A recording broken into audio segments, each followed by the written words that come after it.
If you're enjoying the Health Geeks Book Club podcast, we'd appreciate if you hit the subscribe button, leave a like, rating, or review, whichever your preferred podcatcher platform allows. This edition of our podcast is brought to you by 360 Health and Well Balanced Nutrition. Welcome to the Health Geeks Book Club podcast. Listen in as Kristen Norton and Eleanor Russell review all those great health and wellness books you've been wanting to read or you have read and want to talk about. Here's Kristen and Eleanor. Hey everybody, we are back for another podcast diving into the book Lifespan, Why We Age and Why We Don't Have to by David A. Sinclair and Matthew D. LaPlante, or LaPlante, whichever. Mm-hmm. And we talked about the past, the present, all around this idea of longevity and immortality. And today we're going to talk about what Sinclair is predicting for the future. Yeah, and I have he uses thought experiments in here often to make you stop and go, don't know what I'd do. So let me read you one of his thought experiments. When he talks about cardiovascular disease and cancer and Alzheimer's, he says, these are ailments we've long considered diseases. And he's talking about letting nature run its course, right? Mm-hmm. And that's kind of the way we're programmed in our societies. You're born, you live, you die. Mm-hmm. That's it. Okay. So these ailments are considered diseases, though, and I accept that it will take some time to convince people that aging is no different. To this end, I found this thought experiment to be helpful. Imagine an Airbus A380, a double-decker super jumbo filled with 600 people on board, and approach to Los Angeles. The plane does not have landing gear, only parachutes, and all but one of the doors is stuck. So when passengers evacuate one by one, they'll be scattered across the most densely populated area of the country. Oh, and one more thing. The passengers are sick, really sick. The disease they carry is highly contagious. It starts with lethargy and sore joints, then develops into hearing and vision loss, bones as brittle as century-old teacups, excruciating painful heart failure, and brain signals so badly interrupted that many victims won't even be able to remember who they are. So no one survives this disease, and death is almost always agonizing. After a life of faithful service to the United States, you have found yourself behind the resolute desk of the Oval Office of the White House. The phone rings. The Deputy Director for Infectious Diseases from the Centers for Disease Control and Prevention tells you that even if one of the passengers is permitted to parachute into the greater Los Angeles area, tens of thousands of people will catch the disease and die. Each additional parachuter will increase the projected death toll exponentially. The moment you put down the receiver, the phone rings again. The chairperson of the Joint's Chief of Staff tells you that 6 Air Force F-22 Raptor fighters are tracking the plane as it circles over the Pacific Ocean. The pilots have it locked in. Their missiles are ready. The plane is running out of gas. The fate of the passengers and the entire United States rests upon your shoulders. What do you do? Oh, my goodness. It's an ethical thought experiment. This type popularized by the philosopher Philippa Foot that pits your moral duty not to inflict harm on others against our social responsibility to save the greater number of lives. It's also, however, a handy metaphor because the highly contagious disease the passengers are carrying is, you doubtless have noticed, nothing more than fast-acting version of aging. That reminds me of The Good Place. It's a good show, by the way. Yeah. So would you, if you knew how to stop people from dying, would you do it? And that's what he's asking us. Are we willing, to become genetically modified organisms? Oh. Injecting ourselves with viral DNA things that will protect the health and well-being of ourselves so that we can be somewhat immortal. And this is what this whole section 3 of the book is about. So what do we do with this? We know how to do it, but as a society, should we? Right. And he says there are a lot, and he has no tolerance for the people that don't agree with him. He has a large ego. And he says, go to a nursing home, feed people that can't chew, wipe their butts, stay with them, look at their families, look at the financial drain, You do that for 3 months, and you come back and tell me you wouldn't do this. Nobody wants to get to that point either, right? Like, nobody wants to be that person in the nursing home. I don't know. Have you heard of the book Tuck Everlasting? No. That's a good book. It's been a long time, but It's a movie too. It's a movie too. So it's coming back to me as you're reading that, because there's a boy in the book that drinks from the fountain of youth. And then he meets a mortal, and there's just this conflict between, like, is it a good thing to live forever or not, right? Like, I want to live with you forever, but I don't want you to have this burden of living forever. That was kind of the story that brings up all those kinds of societal issues and the moral, like you were saying, you have a moral conflict here. Who do you side with in this thing? You save the passengers or you save the people? Or everybody's going to die anyway, so let's get rid of those double-decker. I mean, there's a lot of people on the plane. But if that's what we're all doing anyway, he says, why not go for this other shot? Why not?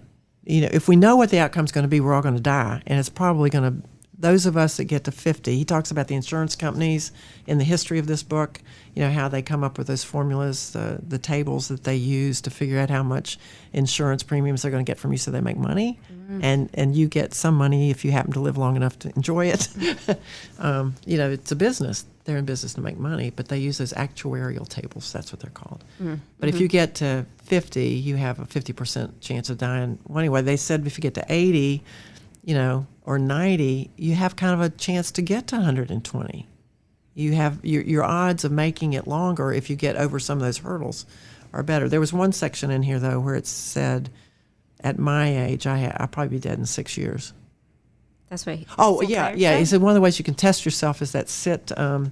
You get down in an Indian position, posture. You cross your legs on the floor, cross your arms, and stand up. Mm-hmm. And so if you can't do that, it's a sign that you're not going to live really long. What? Yeah, didn't you read that? I used to be able to do that. Yeah, me too. And I thought I could, and I tried it the other day and went, whoops, no, I can't do that anymore. So I'm in trouble. It's the sit to stand test. Well, we read that book about financial wellness, and my thought is like, wow, a lot of people are worried about having enough money in retirement, and now they're going to have to save even more to live to 120 or 130. Oh, no, he says that that's where our governmental structures have to change. There has to be more communal dispersal of things, I think, is what he's suggesting. Well, and if we lived like the people in the blue zones, we would all live together as a family. Yeah. Structure, right? So you've got young and old, and you bring your consumption down. And then he says we have to move to the genetically modified stuff. I mean, that we should. Food. I understood him to say. I think I understood him to say we need to genetically modify ourselves, and we need to embrace genetically modified foods. So we have enough to feed everyone. And he says there's no evidence that there's any problem with them. One of the things he doesn't talk about in any of this conversation, we've learned that as eukaryotes, that's the kind of organism we are, there's more bacterial DNA in us than there is eukaryotic DNA. The microbiome. The microbiome that we've been reading about. He doesn't bring that up in this conversation. It would seem to me that we need to kind of explore that. That's a good point. If we're going to modify us, are we not going to? I mean, what's happening there? Because some of the concerns about the genetically modified plants is that those segments get incorporated in the bacterial DNA in our gut, and then they produce the products that kill the insects in the plants, and those things would not be good for us. They would be pesticides in our bodies. And he says to avoid that stuff. That's one of the things we're supposed to avoid is these chemical exposures. So if you modify us genetically, you modified the food, and you're what some people would say playing God, and that's where the people that have some faith-based background, theologies find conflict there. They're not sure that men should do that. So he says he has no tolerance for those people. Interesting. Well, so you keep referring to, if we solve the problem of aging. So how are we going to solve the problem of aging? I have in my notes about the Yamanaka factors. Okay. And these are young genes that can be reset to perform any function in the body. So if I understand it right, like cells have to be a specific cell, right? Like you've got a kidney cell. Yes. It has to be a kidney cell, not a lung cell. In the kidney. In the kidney. Yeah. Uh-huh. Right. And so the things about these young genes is that they can kind of be reset and then take over any function, whether that's in the kidney, in the skin, in the lungs. Am I thinking correctly? Think so. Okay. Yeah. I mean, this is way out there stuff.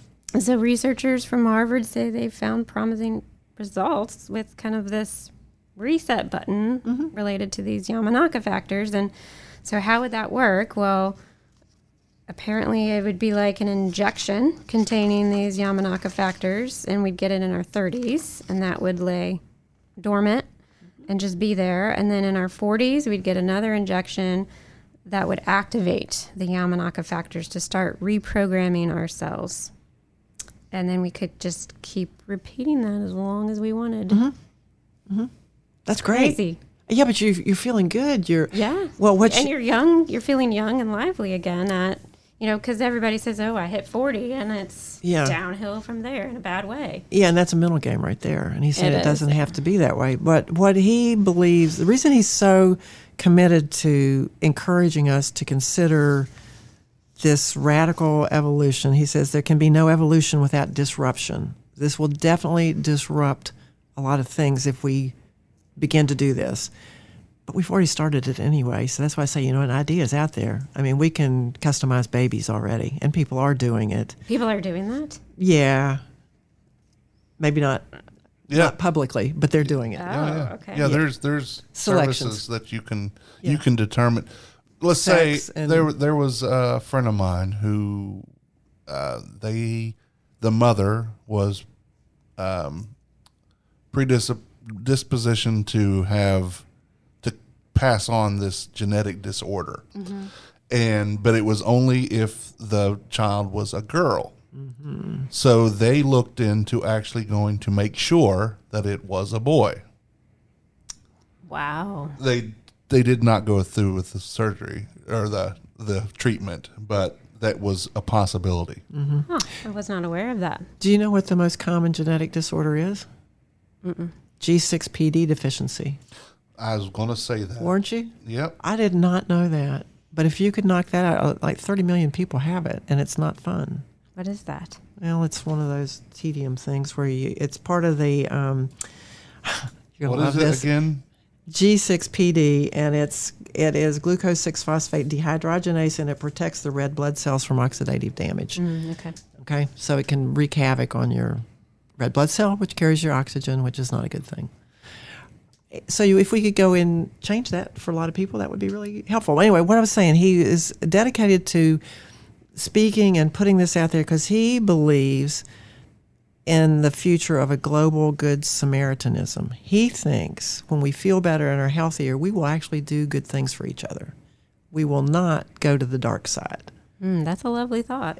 Which, Facebook developers thought they were doing something wonderful and good and helpful, and that they would not go to the dark side, right? And now we're seeing some of the... Very dark side there. Yeah. So then he talks about biotracking, which is the Facebook thing, and the Amazon thing, and the TV that you watch, and the wristband that you wear. All of your private information is now digitized. So this idea about what is privacy kind of goes away. And he says, not everyone is ready for biotracking world. That makes sense. To many, clearly, it will feel like a step too far. Maybe several steps too far. In order to get to a world in which hundreds of millions of humans, all being tracked in real time for hormone levels, chemicals, body temperature, and heart rate, are standing as sentinels to warn us of public health crises as they happen, someone is going to have the data. Who will that be? One government? A coalition of governments? Any and every government? These are serious questions. And so then the Royal Society... somewhere in here he's talking about in 2015 said you can't do this kind of work. And the Royal Society is a British science organization, as I understand it. There have been, during George Bush's 2003 presidency, they put the kibosh on this kind of research as well in this country. And the bioethicists were the ones coaching the people that would decide, can we do these things or not? It's world changing. It is. Well, another thing to think about, I shared that, what it would be like to get that injection. Also, just, learning what your biological age is something that I picked up from Sinclair, that, in the future we're going to be like sending in blood work or even like a home test that tells us our biological age based on our epigenome, right? So how much our genome has been altered. Well, that's probably not the right way to say it. How much our chemical tags have been changed. That's not right either. Anyway, this is complex. Keep moving. Yes. So based on what they can tell from our DNA, they can say how old we are, and that he predicts we're just going to be testing this regularly at home, and so that we can know like what we're doing is working, or we need to exercise more or whatever, because it's going to predict how long we're going to live. And he does that every month. He has, or I think he said every month or every quarter, he has a phlebotomist come to his home and take his blood and give him his measurements, and then he corrects based on that data. Mm-hmm. It's a different lifestyle. Yeah. Very different lifestyle. And the food thing, if I don't know, I just, it'll blow your mind, guys. You got to read this book. That's all I got to say. It is a thought-provoking read, talking about how, the water we drink, the resources that we're consuming, if we have more people alive on the planet, what is the carrying capacity for planet Earth? Theoretically, we're supposed to be hitting that right about now. 8 million is what people said we can handle. We're approaching that very quickly. 8 million? No, it's billion in it. Yeah, I'm about to say. Yeah. I said that number's not big. That's like Los Angeles or something. Yeah. But there's a number for the carrying capacity, and we are quickly approaching it. But he says we have made changes. And when he sits on a plane and talks to somebody about this, and they say, I don't think that's a good idea. Things should be natural. He said, natural. We're sitting on an airplane, right? Mm-hmm. Yeah, that's really natural. And you look at the clothes you're wearing, and it just goes down all the stuff that we all have accepted that's very unnatural. Right. But somehow we still have this mindset that I'm living in harmony with nature, which is what I love to talk about. But how true is that? We have air conditioning, climate controls. We have cars that bring food to our door. That's not natural. Mm-hmm. We have grocery stores that give food from all around the world. We dye our hair. We put makeup on. We do all these kind of changes to nature. So he talks about his administrative assistant is a devoted Christian, I believe, is what he said. I may have that wrong, but she was at odds with the work they were doing. But then she's come to feel that they are actually doing God's work to help do good things for people in need. And so she's able to reconcile her career in this very avant-garde, elite scientific community. His wife also is a scientist. She's a botanist. And he said early in their relationship, she also was at odds with what he was doing. And she has actually found a way to come into it as well.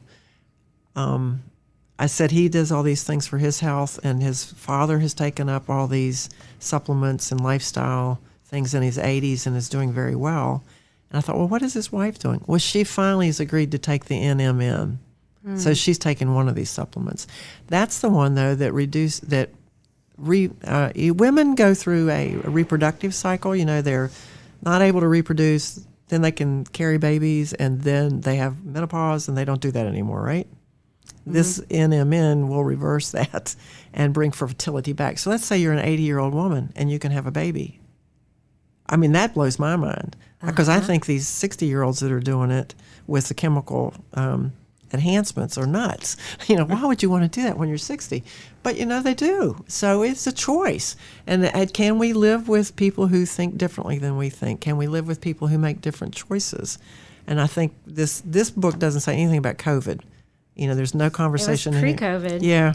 So I would love to see what he's going to say now, because he had his little, airplane flying overboard. So I have a question. But how as a society will we be able to do this? What's your question, Tim? Are these theories? No. Okay. Are they already happening? People are already doing this.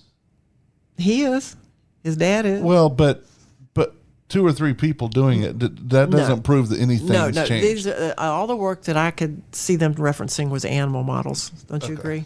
Yeah, absolutely. It's all very animal much model. Okay. But because of the barriers to doing it with humans.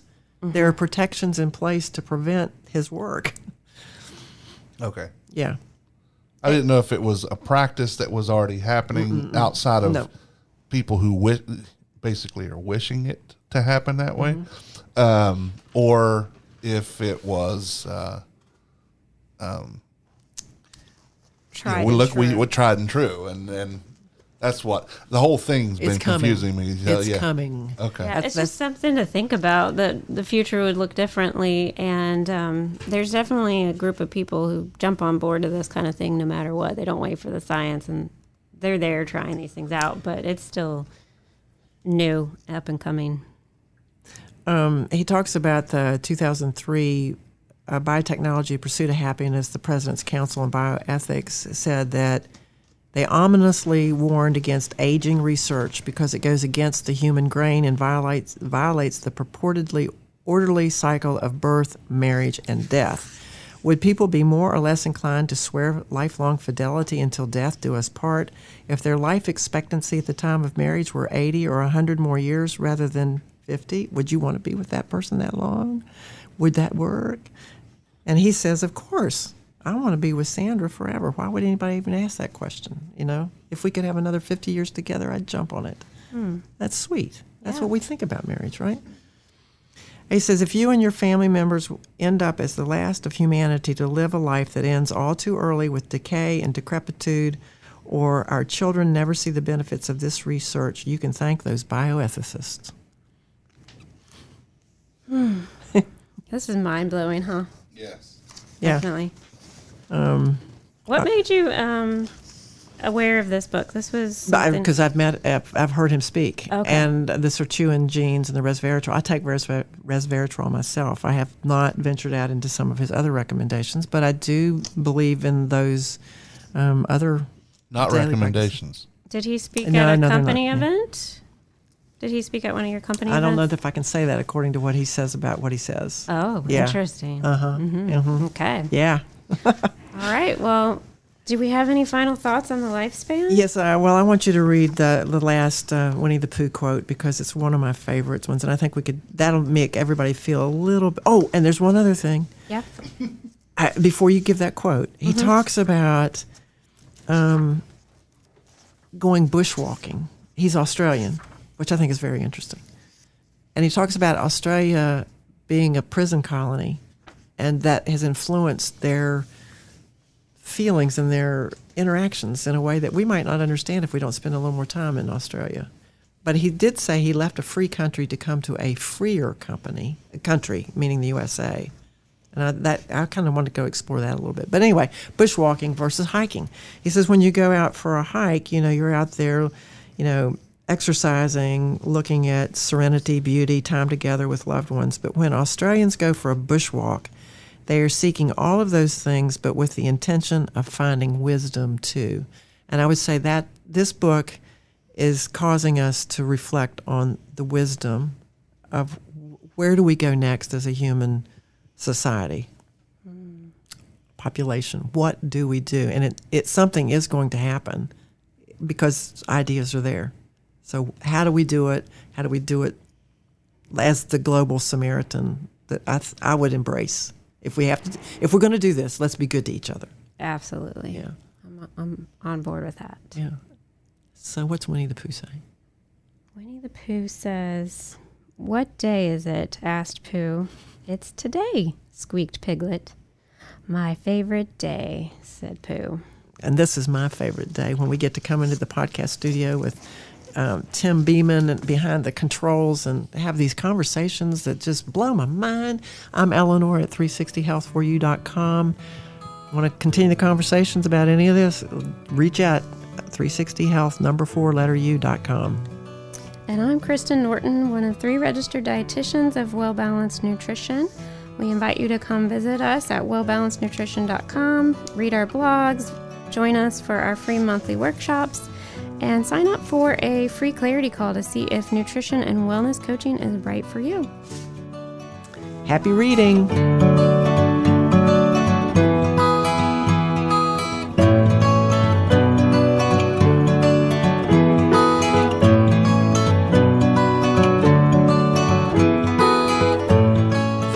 And opinions stated in this podcast are solely those of the contributors and are not necessarily those of our distributors or hosting company.